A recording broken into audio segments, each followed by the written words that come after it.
अस्सलाम वालेकुम वीरो, मैं तुहाडा वीर सईर जट सोने पंजाब दे दिल लाहौर तो।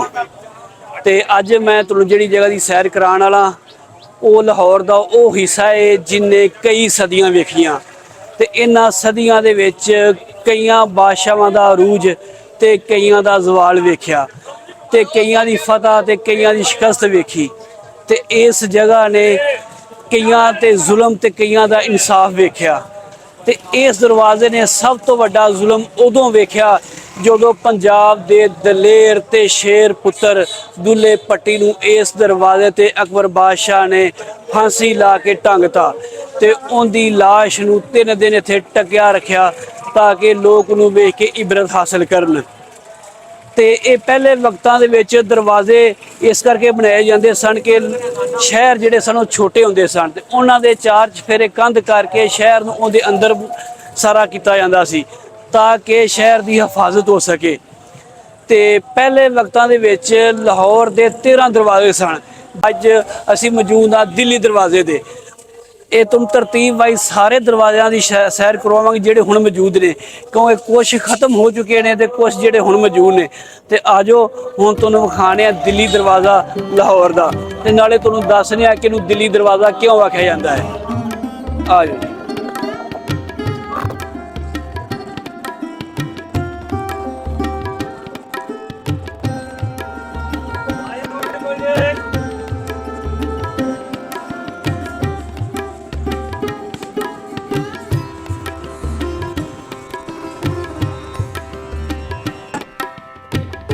लाहौर का यह दिल्ली दरवाज़ा अकबर बादशाह ने 1884 तो लैके 1898 तक 14 साल की मेहनत के नाल बनाया।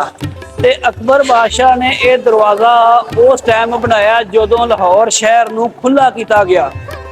जदों आबादी वधी तो इनू खुला करने वास्ते एक नवी दीवार बनाई गई ते वो दीवार बना के फिर यह दरवाज़ा जिहड़ा है ना वो एक बनाया गया जिंदा नाम दिल्ली दरवाज़ा रखा गया। अच्छा, दिल्ली दरवाज़ा नूं इस करके आंदा सी कि जदों बादशाह दे काफले इत्थों आंदे सन मशरक वाली सैड जिहड़ी कि चढ़दी सैड ते दिल्ली शहर है, दिल्ली जाते सन ते दिल्ली आन जान वास्ते ये रस्ता इस्तेमाल ज़्यादा करते सन। इस निस्बत नाल इस दरवाजे नूं दिल्ली दरवाज़ा रखा गया। ते बाद जो अंग्रेज़ आए, अंग्रेज़ों ने इत्थे कब्जा आके कर लिया लाहौर ते उदों ये दरवाज़ा जो अकबर बादशाह ने बनाया सी ते ये ना खुला नहीं सी हैगा, ये छोटा सी ते इत्थे हाथियां दा जिहड़ा गुजर आन जान सी वो औखा हुंदा सी। इस करके अंग्रेज़ों ने फिर 1820 दे विच इस दरवाजे नूं खुला किया, उच्चा करके दोबारा तमीर किया ताकि हाथी जिहड़े ने इत्थों गुजर सकन।